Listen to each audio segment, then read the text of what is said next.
안녕하세요. 시니어 라이프 비즈니스를 연구하는 최학희입니다. 오늘은 초안 제공에 나오는 유방과 항우의 세 가지 다른 점에 대해서 알아보도록 하겠습니다.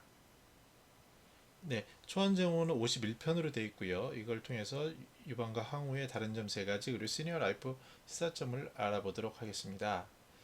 그 추원제공을 보다 보면요, 이 속에 이제 드라마다 보니까 그 사람들의 세세한 느낌 그리고 그 리더의 차이점들을 우리가 볼 수가 있습니다. 그래서 제가 오늘 말씀드리는 거는요, 어떤 역사적인 것보다는 그 초안제공에 있는 51편에 나타난 그 유방과 한우의 다른 세 가지 점을 말씀드리려고 합니다. 먼저 유방부터요. 유방은 그 사람에 대한 호감이 많은 사람입니다. 평민 출신이고요. 술하고 여자를 굉장히 좋아하죠. 그리고 어떤 사람이 다가오는 것에 대해서 절대 막지 않습니다. 그리고 그 사람이 눈앞에 있는 사람이 거지건 부자건 그 사람에게 집중을 하죠. 좋은 사례가요. 진나라의 수도를 이렇게 잠깐 이렇게 점령했을 때 약 13번만을 만들어서 사람들이 살기 좋게 합니다. 그리고 그때 이제 왕궁에 쓸 것 대신에 그 백성들을 위해서 목재를 쓰게 하는 그런 걸 보여주는 걸 통해서 아, 유방은 정말 사람을 좋아하는구나라는 그런 인식을 얻게 됩니다. 두 번째는요, 다른 사람들의 말을 굉장히 경청합니다. 처음 보는 사람의 말도 경청을 하고요. 특히 책사나 스승은 무엇보다 우선을 합니다. 그래서 여자 수를 굉장히 좋아하는데 그런 과정에 있더라도 책사나 스승의 말이 있다면 멈추고 굉장히 집중을 합니다. 그리고 자기가 잘 모르는 부분이 많다고 생각하기 때문에 모르는 부분은 그 조언을 따릅니다. 그 위기에 처했을 때요, 한신이 이런 제안을 하죠. 왕이 미끼가 되고요, 자기가 이제 돌아서 항우를 칠 테니까 그 군사의 절반을 내어달라.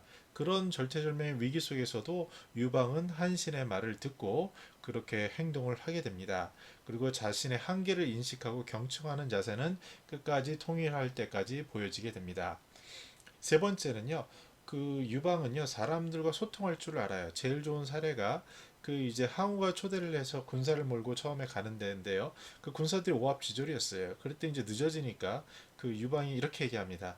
얘들아, 서두르자. 늦으면 밥 없다. 이렇게 얘기합니다. 늦으면 밥이 없다라고 얘기를 하니까 옆에 있는 그 부인이 아니, 왕이 채통 없이 그렇게 얘기하면 어떻게 합니까? 얘기하니까 그 유방이 이렇게 얘기하죠.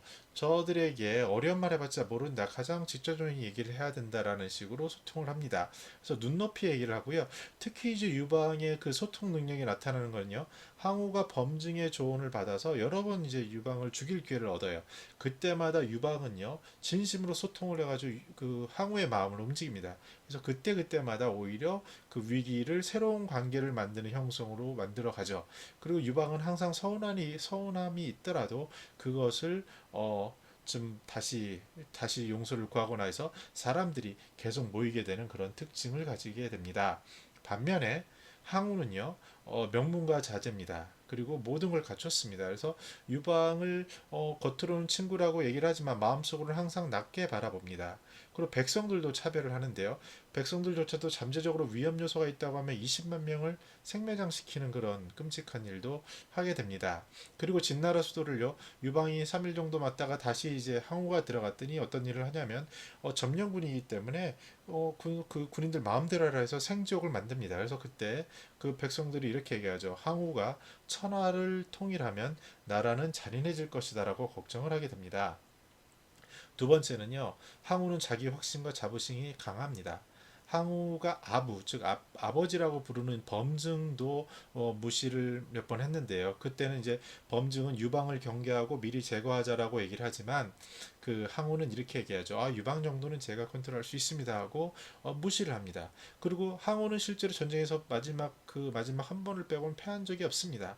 영토 전쟁 마지막 2년에서도 크게 뭐 이기고 나서 다 정리를 하고 이렇게 하지만 단 마지막 한 번의 한신에 의한 패배로 결국 자결에 이르게 됩니다.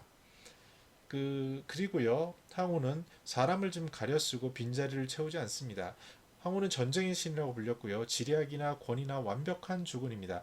그러나 사람들은 왕이나 황제의 자질은 부족하다라고 합니다. 특히 아부라고 불린 범증이 죽고 나자 모든 것을 혼자서 결정을 합니다.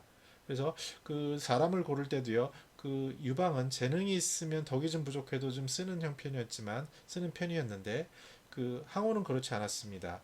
그 재능이 있고 덕도 모두 갖춰야 하고요. 특히 이제 과거의 실수도 용납하지 않았습니다. 그 좋은 예가요. 장자방이라는 아주 뛰어난 그 책사가 왔죠. 먼저 이제 항우한테 왔습니다. 근데 이제 항우를 보고 나서는 뭔가 부족한 게 있구나 하고 유방으로 가게 되죠. 그리고 이제 마지막에 항우가 2년간 그 유방하고 전쟁을 하면서 계속 이기거든요. 근데 그게 결국은 갇혀있는 형국이 됐고요. 한신이 돌아와서 그 갇혀있는 형국을 공격하는 것이 결국 패착이 되는 일이 있었습니다. 네, 그러면 다시 한번 정리해서 보면요. 어, 유방은 사람을 좋아하고 경청하고 눈높이 소통을 합니다. 그리고 항우는 마음속으로 차별하는 게 있었고요. 자기 확신과 자부심이 강하고 완벽을 추구했습니다. 물론 다시 말씀드리지만 이건 초안제웅이라는 51편의 드라마 속에 나타난 것을 가지고 말씀드리는 겁니다. 역사적인 사건이나 현실은 좀 다소 다를 수가 있죠. 근데 이것만 보고 나타내면요. 시니어 라이프에 이런 시사점을 줄 수가 있습니다.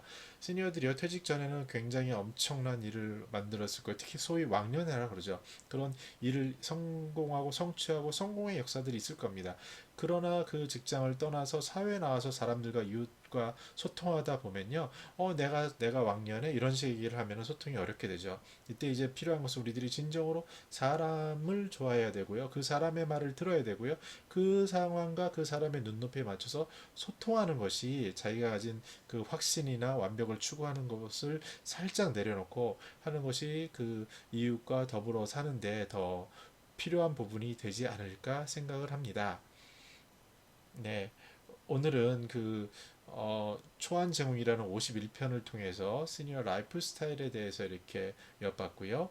저는 시니어 비즈니스 트렌드 그리고 현장에서 일어나는 시니어 비즈니스 컨설팅 리서치 교육을 하고 있습니다. 여러분들의 구독하기는 더 나은 콘텐츠를 만드는 힘이 됩니다. 감사합니다.